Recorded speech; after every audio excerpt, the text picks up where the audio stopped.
Friends, listen to this. God opposes the proud. Kaya you better go. So paano na? May pag-asa pa ba tayo? Paano ko alam ko nang mayabang ako? May pag-asa pa ba?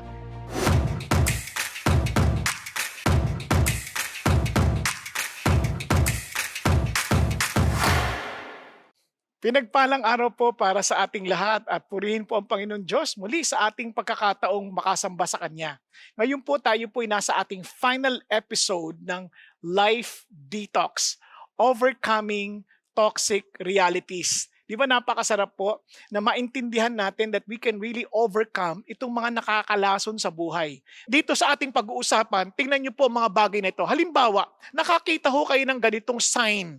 Alam niyo na ito po isang babala na nakakalason yung bagay na yon. Kaya lumayo-layo ka na. Lalo na pag nakita niyo po yung nakalagay, beware toxic zone. Ibig sabihin, huwag ka na maglalapit dyan. It will endanger your life. Now, ito pa po. Warning, di ba? Minsan makakita kayo, beware of dogs.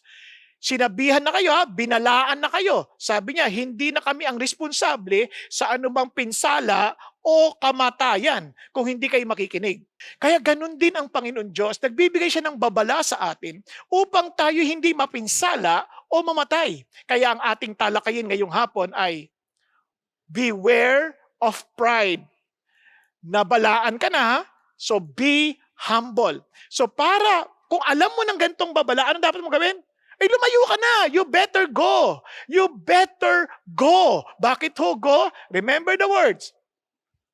God gives grace to the humble and God is opposed to the proud. You better go. Nagkakaintindihan? Now, yan po hindi natin inimbento. Yan po ay galing po mismo sa salita ng Panginoon Diyos. Tingnan po natin sa 1 Peter chapter 5. Sabi niya, all of you.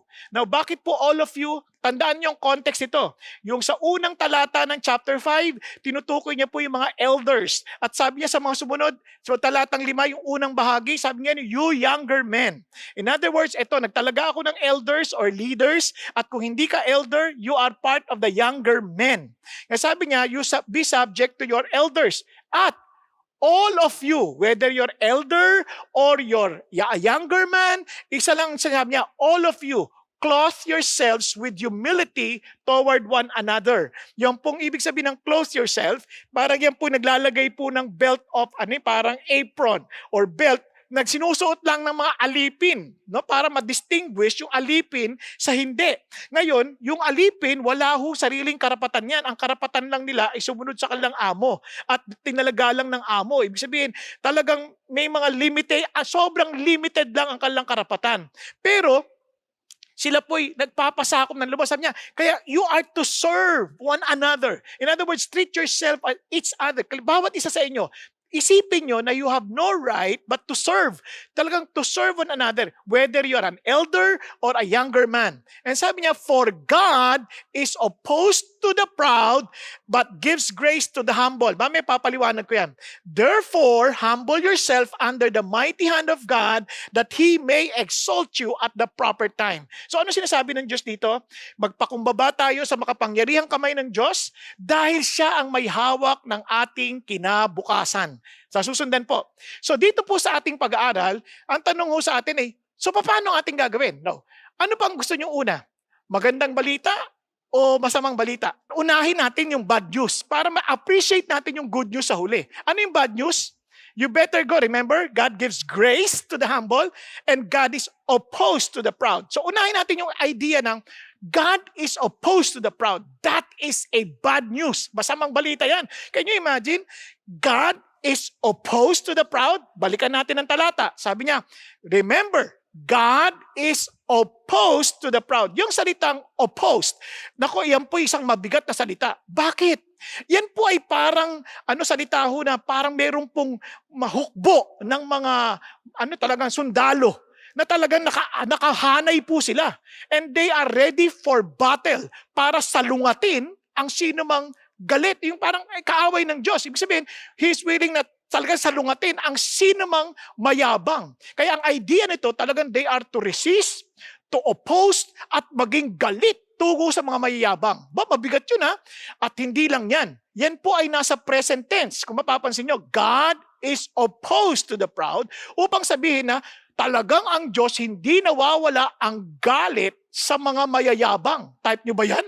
Alam nyo po ba, ang bigat ho niya sa mga kawikaan na binanggit ho sa Proverbs. For example, tingnan ho natin ang Proverbs 16, verse 5. Everyone, lahat ng mga mayayabang sa puso. Kasi ang kayabangan, hindi nakikita lang sa panlabas yan eh. Nakikita yan ng Diyos sa puso pa lang, puso. Kasi merong mga tao na para mapagpakumbaba. Tayo mga Pilipino, mapagpakumbaba tayo, di ba? Magyuyuko pa tayo, makikiraan po, ganyan, ang bait-bait eh. Pero sa loob-loob, kasi naman dito nag-uusap sa gitna, ang kapal ng mukha. Parang galit na galit naman, di ba? Parang sa puso, alam ng Diyos yung galit at yabang natin. And sabi ng Diyos, is an abomination to the Lord. Alam niyo ba yung ibig sabihin ng abomination? Nakakamuhi. Ibig sabihin, nakakarumal-dumal. Kumbaga, nakakadiri sa Diyos. Ubod ng galit ng Diyos. At sabi niya, tinitiyak ko kayo. Sabi niya, hindi siya pwedeng hindi maparusahan. Ganun ang galit ng Diyos sa kayabangan. At hindi lang yun. Pag binasa niyo pa ng tuloy-tuloy yung Proverbs, magugulat kayo, sabi niya, yung kayabangan, yan ang simula ng kasiraan. At ang mayabang na espiritu, sigurado madadapa. Yun ang sabi ng Panginoon Diyos. Kaya yan po ay hindi binabaliwala. Dapat siniseryoso natin ang bagay na yan. Lalo nyo pang magugulat kayo pag binasa nyo pa yung Kawikaang Kabanatang 6. Sabi niya may 6 na bagay na galit ang Diyos. At may 7 bagay na talagang kinasusuklaman ng Diyos. At alam nyo kung anong una dun sa 7 bagay? Haughty eyes. Ha? Haughty eyes? Ano ibig sabihin ng haughty eyes? Tingin pa lang, mayabang ka na. Oh, paano malalamang mayabang ka pag sa tingin pa lang? Unang-una, pag ang tingin mo, hindi mo nakikita ang Diyos sa sitwasyon. Ang nakikita mo lang yung sitwasyon at hindi mo nakita yung Diyos na namamahala sa sitwasyon. Kung kahit ikay nagre-reklamo, ikay nag-aalala, yan ay kayabangan. Kaya ka natatakot, ganyan. Kaya ay kayabangan. Yung iba naman, ang haughty eyes ay yung tingin mo sa kapwa mo, minamaliit mo siya, sa halip na siya ipaglingkuran, hinuhusgahan mo pa. Hinahanapan mo pa siya, kinasusuklaman mo siya, hindi mo siya mapatawad. Yan, haughty eyes yan. Now, kaya ingat ho tayo. Beware of pride. Dapat pag-ingatan natin yan, maging mapagmatsyag tayo, maging mapagbantay tayo sa ating sarili dahil ang kayabangan, ang laso ng kayabangan, hindi ito basta-basta napapansin. Alam niyo po si Saul? Napaka-mapagpakumbaba naman yan. Sa totoo lang, he started mababa. Kasi sabi nga ni Samuel, is it not true? Di ba totoo na ikaw ay nagaling ikaw ay maliit sa inyong sariling pananaw? Sa iyong sariling pananaw, maliit ka eh. Hindi ka naman wala ka na may pagmamalaki, parang ganyan. Pero ginawa kang pinuno ng iyong tribo ng Israel, ng mga tribo ng Israel. At hinirang ka pa ng Diyos para maging hari ng Israel. Wow! Ano, ayaw mo pa ba yan? Tapos tinan niyo po, kaya naman mula sa Kabanatang 11 hanggang sa mga unang bahagi ng Kabanatang 13, si Saul ay talagang maayos naman po. Kaya lang hindi niya napansin yung yabang, unti-unti na nagmamanifest. Marahil maging siya, hindi niya alam na nagyayabang na siya. Now, paano natin nalaman? Sa Kabanatang 13, hindi na siya accountable kay Samuel. Anong ibig kong sabihin? Di ba kung sabi ng 1 Peter, elders, tapos young men, etong si Saul, bagamat siya'y hari, siya pa rin ay nagpapasakop dapat kay Samuel. Kasi si Samuel nagbigay ng instruction sa kanya. Sabi ni Samuel sa kanya, intayin mo ako sa ikapitong araw na ganito, dadating ako at intayin mo ako. Tas ang mag-aalay pa rin, hindi siya. Kundi mayroong tinalaga ang Diyos para magbigay ng alay sa Diyos, hindi yung hari. Ganun pa man, hindi siya sumunod. Hindi siya nakinig kay Samuel. Yung hindi pagsunod kay Samuel, ay parang hindi ka na rin sumunod sa Diyos. Alam niyo minsan, mayroong authority sa binibigay ang Diyos sa atin. Kunyari, sa mga babae, asawang lalaki. Yung mga lalaki, meron silang mga authorities din na sinusunod. So, sa madalit salita, kapag hindi ka sumunod sa itinalaga ng Diyos na authority, hindi ka na rin sumusunod sa Diyos. So yan ay uri ng kayabangan. Kasi ang kayabangan is we're edging God out. Kaya nga ego Inaalis natin ang Diyos sa equation. Sinasantabi natin ang Diyos. Kaya pag hindi tayo sumunod sa Diyos, sinasantabi natin, kayabangan yon. Now, tingnan niyo po Sabi niya, but Samuel said, anong ginawa mo? Sabi niya, kasi po yung mga tao po nangagkalat na. At hindi ka dumating sa tamang araw na pinag-usapan natin. At tingnan niyo po yung mga Pilistino, yung mga kalaban namin, nagtitipon na ho sila sa Mikmas Napansin niyo po ba yon? So tingnan niyo po ang kayabangan Ang kayabangan, hindi ka na nga sumunod, nag-i-excuse ka pa. Yung parang sinisisi mo pa ngayon si Samuel. Sabi ni Samuel, magkita tayo sa ano to. Hindi siya dumating sa ine-expect ni Saulo na panahon. Hindi siya makapag-intay. Alam mo na kagad, pagbayabang ka hindi ka makapag-intay. Ayaw mong nag-iintay. Ganyan ang mga mayabang. Huwag mo akong pinag-iintay-intay Parang ganyan. So, ngayon, magbibigay pa siya ng dahilan. Meron pa parang gusto niya i-please yung mga tao. Uy, nanggalat na kayo. Halika dito. Parang he's now trying to control the people. Hindi mo tao yan. Tao ng Diyos yan. Let God control them. Sa'yo, sa Diyos ka manalangin. Kasi yun ang lapit ka sa Diyos, Panginoon. Nagkakalat na po sila. Hindi yung gagawa ka ng sarili mong paraan. Samantalang ang sabi sa'yo ng Diyos, mag-intay ka. Tingnan niyo po ginawa niya. Bukod sa sinisisi niya si Samuel, gumagawa siya ng excuse, nagwo-worry siya, kasi yun ang mga taong mayabang tingnan niyo pa Ang sabi ni Samuel, naku, yung ginawa mo, alam mo na yon. Sabi niya, hindi ka sumunod sa pinag-uutos ng iyong Panginoon na iyong Diyos. Pinag-uutos niya sa iyo yun tingnan niyo Ngayon, sabi ng Panginoon, sana'y itataguyod niyang iyong kaharian ng walang hanggan. Pero dahil dyan, yung kaharian mo, hindi na magtatagal. You see? Dahil sa kayabangan mo na hindi ka sumunod sa paraan ng Diyos, isinantabi mo ang Diyos, hindi ka nagpasakop sa Diyos. Sabi niya, salungat na ang Diyos ay ngayon. Bakit? Hindi na magtatagal ang iyong kaharian. Yung Panginoon na talaga ang Panginoon na mismo maghahanap ng tao na malapit sa kanyang puso. Ibig sabihin, talagang nagpapasakop sa kanya. Sabi ganon, at siyang itatalaga niya bilang pinuno, look at the words, ng kanyang mga tao. You see, hindi tao ni Saulo yun, tao ng Diyos yun. Kaya you need to bring the issue to God. Now, dahil hindi ka sumunod sa Diyos, yan ang dahilan. Ang hindi pagsunod sa Diyos ay kayabangan. Nagkakaunawaan po. Friends, tandaan nyo ang sakit nun Ni-reject ng Diyos si Saul. Bakit? God opposes the proud. At yung kanyang mata ay haughty. Bakit kamo? Dahil nung nakita niya na nagkalat ang tao, nakakalimutan niya ang Diyos. Siya na gumagawa ng paraan. Ang nakikita niya, nagkakalat na tao. Hindi niya nakikita ang Diyos na may hawak na lahat ng bagay. Dapat dun siya tumingin. Kaya ano sinabi ng Lord? Ito pang, kita niyo kayabangan ni Saul Saul, tingnan niyo. Sabi niya, sa 1 Samuel 15, Samuel rose early in the morning to meet Saul.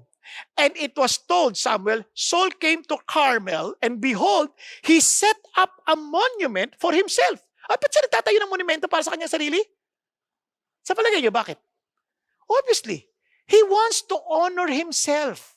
Gusto niyang dakilain siya ng tao, hindi siya makalimutan ng tao, at sa madalit salita, kinukuha niya ang kalwalhatian ng lahat ng kanyang accomplishments sa halip na ibigay niya sa Diyos na nagbigay sa kanya ng posisyon at kakayanan. Now, ito pang malumpit na ginawa ni Saulo. Hindi talaga siya sumunod sa Diyos na naman kasi binigyan na naman siya pagkakataon, inutusan siya na patayin yung mga Amalekita dahil makasalanan sila sa Panginoon Diyos. At alam yung ginawa niya? Naku, nagsinungaling pa. Ang mayayabang na tao, sinungaling niya madalas. Kasi siyempre gusto niya proteksyonan ng kanilang sarili. Tingnan sabi niya. Sabi niya gano'n, sinunod ko po yung pinag-uutos ng Panginoon Ano sagot na? Sabi ni Samuel, bakit naririnig ko pa rin ang ingay ng mga tupa, yung kalang mga, ganyan. Naririnig ko. Tapos naririnig ko rin yung tunog ng mga baka. Bakit naririnig ko? Dapat lahat yan nalipol na? Dapat ba wala na yan? Tapos alam niyo po ba, doon pala makita niyo, nag-compromise na siya dahil hindi niya pinatay lahat. Kinili niya yung magagandang tupay, matataba, at ang pangako niya, parang hindi, iaalay ko yan kay Lord. Sabi ni Lord, hindi. Sabi niya, bakit hindi ka sumusunod sa tinig ng Diyos? Sabi niya, di ba dapat sumunod ka sa tinig ng Diyos?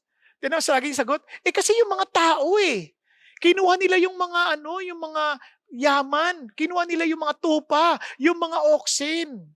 At para bibigay namin tong choices na na mga yaman na 'to sa Diyos." Ang sabi ng Panginoon, "Alam mo, ang pagsunod sa Diyos ay higit na mabuti kaysa sa sakripisyo. At tandaan mo, ang rebelyon ay kasing kasalanan ng mangkukulam.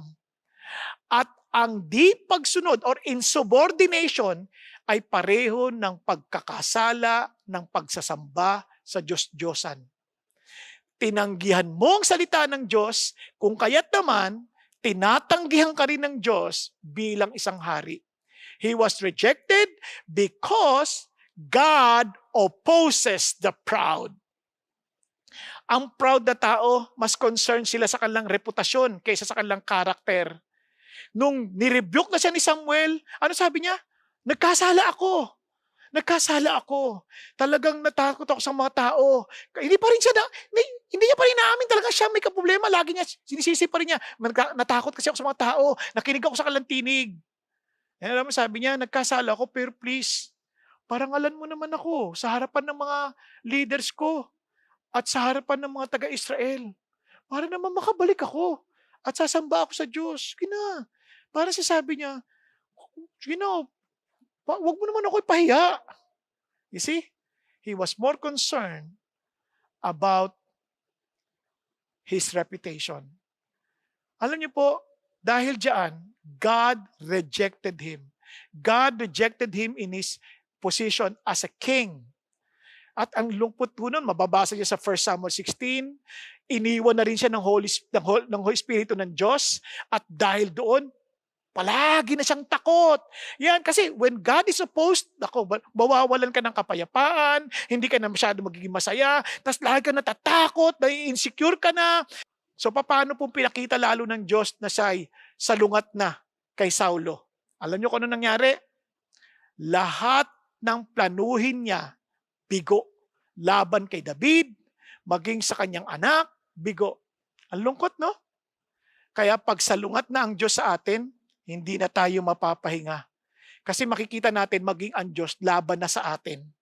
At ang pinakamalungkot, nung namatay si Saulo, patay ang kanyang 3 anak, ang kanyang armor bearer, at maging lahat ng kanyang mga tao na malapit sa kanya, patay silang lahat. At pinugutan siya ng ulo at sinabit ang kanyang katawan sa pader ng Betshan. Diba nakakalungkot yun? At alam niyo kung sino pumatay sa kanya? Sabi ng Panginoon Diyos sa 1 Chronicles 10:14, God killed him at ibinigay ang kaharian kay David, ang anak ni Jesse. Friends, listen to this. God opposes the proud. Kaya you better go. So paano na? May pag-asa pa ba tayo? Paano ko alam ko nang mayabang ako? May pag-asa pa ba? Praise God, because God gives grace to the humble.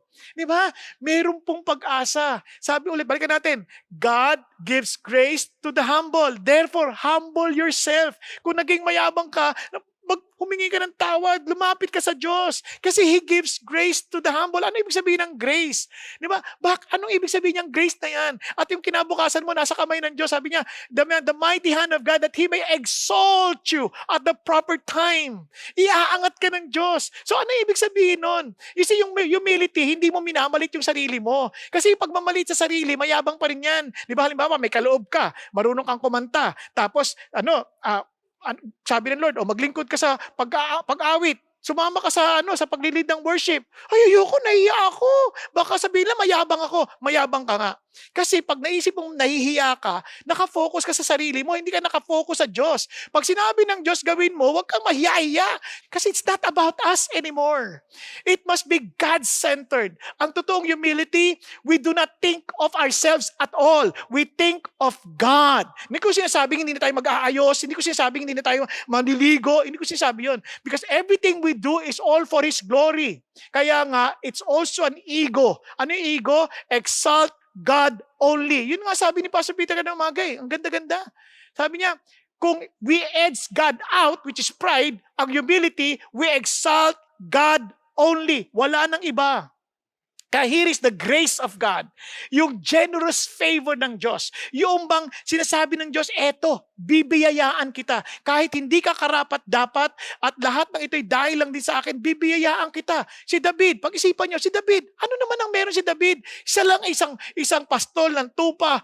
Maiisip mo ba yung magiging hari ng Israel at may bibilang pang isa sa pinakadikilang hari ng Israel? Isipin niyo po. Isipin niyo, pastol lang ng tupa yan eh. Parang sa panahon natin to, ano yan, kutsero, magiging presidente ng Pilipinas? Na parang hindi naman nang nakapag-aral? Isipin niyo kung gano'n, pero ang Diyos, pag biniyayaan ka niya, dahil ikaw'y mapagpakumbaba, wow, talaga naman. Kaya ito ang magbibigay sa ng kapangyarihan para paglingkuran ng Diyos. Ito magbibigay sa ng kapangyarihan para lagpasan ng lahat ng pagsubok, para magawa mo yung pinagagawa ng Diyos. Ito rin ang nagbibigay sa ng kapangyarihan para maluwalhati ang Diyos. Ito rin magbibigay sa ng kapangyarihan para mapagtagumpayan ng lahat ng pagsubok ng buhay. That's the grace of God. At yan ang binibigay ng Diyos sa mga nagpapakumbaba. Kaya ang pagpapakumbaba ay ang makita ang Diyos sa ating sitwasyon at talagang kinikilala natin na siya lamang ang naghahari, siya ang may hawak ng lahat ng bagay at tayo nagpapasakop sa kanyang kaparaanan. Talagang sumuko tayo sa Kanya. Todo tayo sa Kanya, nagtitiwala tayo sa Kanya, dependent tayo sa Kanya. Kaya it's a choice. Kaya be humble. Therefore, humble yourself in the mighty hand of God. Piliin mo na magpasakop sa Diyos. Piliin mo na wala ka ibang itatanghal kundi ang Diyos. Hindi ang ating mga sarili. Kaya ito po ang hamon ng Diyos. Tingnan niyo kung paano siya magbigay ng pabor. Sabi ng Proverbs 18:12, humility goes before honor. He honors the humble man. Inaangat niya, pinararangalan niya. Grabe, no? Lahat na nagpaparangal sa Diyos, pinaparangalan niya. Sabi niya, and whoever exalts himself shall be humbled, and whoever humbles himself shall be exalted. Hindi lang ito pamumuhay ng simple. Ito ay simpleng si Jesus lang ang pinamumuhay. Are you following? Yan ang humility. And look at what happened. Tingnan si David. David was prospering. Look at how God shows His favor. Prospering in all his ways. Sabi niya, for the Lord was with him. Ano yung favor? The Lord Himself is with David. Doon pa lang, panalo na siya. Tingnan nyo naman how the Lord protected David from all of his enemies. Pag nabasa niyo yung kanyang prayer sa 2 Samuel 22, makikita nyo doon yung prayer niya. Sabi niya talagang, nakita mo, my God, my rock, in whom I take refuge, my shield and the horn of my salvation, my stronghold and my refuge. Sabi niya, my Savior, you save me from violence. I call on the Lord who is worthy to be praised, and I am saved from my enemies. Hindi sinabi, natakasan ko lahat ng kalaban ko dahil ang galing ko. Magaling ako sa sandata. Hindi. Because I call on the Lord. That's humility. In my distress, I called upon the Lord. Yes, I cried to my God. Hindi lang basta tumawag, umiiyak ako sa Diyos. From His temple, He heard my voice. Kaya nagwo-worship siya sa Diyos. Kaya maraming tao, they claim to be followers of Jesus Christ, pero tamad na tamad sila mag-worship. Gusto nila madali lahat. Kaya sabi niya, and my cry for help came into His ears. He find no strength and protection only from God. That's talagang sa Diyos lang siya nagtitiwala. Yan ang totoong humble na tao. Perfect ba si David? Hindi. Batid ng bawat isa sa atin. Alam natin na si David ay nagkasala. Big time! Nagkasala siya kay Uriah. Isipin nyo, pinapatay niya si Uriah sa magitan ng paglalagay sa kanya sa harapan ng digmaan.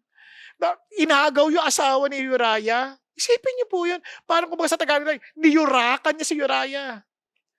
Pero nung sabihin sa kanya ni Nathan, you are the man. Nung nirebuke siya, wala nang excuse.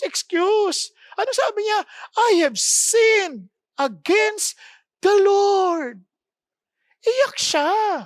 Kaya mababasa niyo paano siya humingi ng tawad sa Psalm 51. Sabi niya, Lord, patawarin mo ako. Maawa kayo sa akin. Hindi na nagkunwari. Sabi niya, alam ko ang kasalanan ko. Ang kasalanan ko higit na sa akin. Sa inyo lang ako nagkasala. Sa'yo ako gumawa. Hindi yung nagkasala ako sa kanya, hindi, sa inyo ako nagkasala. Tandaan natin yan, every time we fail God, we are failing God, not human beings. Nagsinungaling tayo sa tao, kay God tayo nagkakasala. Just imagine, until we see that we are sinning against God, I doubt kung tatalikuran natin ang ating kasalanan. Kaya sabi niya, kaya naman Lord, pag hinusgahan mo ko, matapat kayo, wala ako may tatanggi. And look at this. Hindi niya sinabi, mangangako ako sa iyo, patawarin mo ako, mangangako ako sa iyo, magpapakabait na ako, ito na gagawin ko. Hindi, ito sinabi niya, Lord, linisin mo ako ng iyong hyssop, and I shall be clean. Wash me, and I shall be whiter than snow. In other words, all of my cleanliness depends on you. It's like saying to Jesus, Lord, wala akong karapatan sa langit, kundi kayo lamang. Kayo lamang po ang maglilinis sa akin, hindi ko po kaya. Wala po akong kakayanan para maging katanggap-tanggap sa inyo unless you blot out my iniquities. And the Lord answered that prayer. You know why? He gave His only Son, Jesus Christ, to cleanse us from our sin. The one who knew no sin became sin on our behalf. At ganun din nangyari kay David. And ang ganda na sabi ni David, look at the words. Kung kita niyo talagang alam mong he was a broken-hearted. And sabi niya, the sacrifices of God are a broken spirit, a broken and a contrite heart. Oh God, you will not despise. Lord, hindi mo po tatanggihan taong lumalapit sa iyo na may basag na puso. Talaga nagpapakumbaba, walang ipagmamalaki sa Diyos. Alam niya, nagkasala siya sa Diyos. Kaya mga kapatid, may pag-asa tayo. Yes, kung nagkamali ka, anong kailangan mong gawin? Minsan pilit tayong gumagawa ng sarili nating paraan, mabuhay on our own ways. Pagod na tayo. Anong sagot ng Diyos?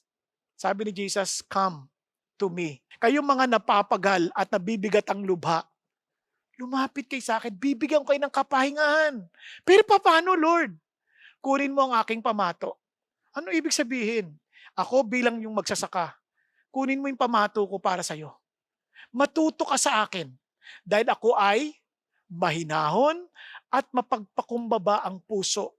Sabihin, maging mapagpakumbaba ka rin. Maging mahinahon ka din. Matuto ka sa akin. Gayahin mo ako. Ano ibig sabihin nun, Lord? Kasi kung mayabang ka, hindi ka mapapahinga. Habang iniisip mo lagi sarili mo, hindi ka mapapahinga. Katulad na nangyari kay Saul. Kasi salungat ang Diyos sa mga palalo at mayayabang. Pero kapag nagtiwala ka na sa akin, I will decide for you what is good and what is bad. And you just follow me as your Lord, then I will give you rest for your souls. And tandaan mo, ako gumawa sa iyo. At ako rin ang may alam ko anong nararapat sa iyo. For my yoke is easy and my burden is light. Kung magpapakumbaba kang aaminin mong kailangan mo si Jesus, lumapit ka. Dahil si Jesus ang tunay na tagapagligtas at ang Panginoong karapat-dapat sambahin. Kaya nga, kung gusto mong malaman kung ikaw ay mapagpakumbaba, tingnan mo to sa mga batayan na to, sa panukat. Tingnan mo lang sa panukat, ha? Ito, paano lang, parang guide lang to. This is not exhaustive. Una, may pahinga ka ba sa kapangyarihan o pamamahala ng Diyos? Nararamdaman mo ba yung pangailangan na ang Diyos ang naguhusga at siyang naghahari? Pangalawa, ikaw ba'y lagi nagpapasalamat na pag nakikita mo ang meron ka, talagang sinabi mo, Lord, thank you for this. Dahil alam mo, ito'y galing sa Diyos, biyaya niya lang. Madali ka bang magpatawad para sa pangatlong marka? Kasi pag hindi ka marunong magpatawad, parang sabi mo, hindi mo kailangan ng kapatawaran. Dahil tayong lahat ay nagkakamali. Kaya dapat tayong magpakumbaba na aminin na tayo rin ay tao na nagkakamali at kailangan tayong magpatawad dahil kailangan din natin ng kapatawaran. No, tanong nyo, teachable ka ba? Madali ka bang matuto? O nagre-react ka pag nakikriticize tayo? Pag kinokorek tayo, di ba? Doon malalaman mo na kagad kung mapagpakumbaba tayo o mayabang. Yung ating mang puso'y masayang naglilingkod para sa ibang tao. Diba? Ang tawag dyan ay servant heart. Hindi ba tayo judgmental or critical? Di ba? Sinusuko ba natin ang ating mga karapatan na alam naman nating pribileyo yon na pinagkaloob lang sa atin at ginagawa natin karapatan kaya nagiging entitled tayo. So tanongin sa sarili natin, sinusuko ba natin mga bagay na yan? And finally, are we focused on God's agenda? Nang ating hangad lang yung kalooban ng Diyos, yung kagustuhan ng Diyos at ang kanyang kalwalhatian. Mga kapatid, sana po ito pong mga palatandaan ng pagiging mapagpakumbaba ay makita ho sa atin. Kaya sabi ng Panginoon Diyos, and I will end, sabi niya, blessed are the poor in spirit, for theirs is the kingdom of heaven. Alam niyo ibig sabihin ng poor dito? Hindi ho yung poor na isang kahig isang tuka.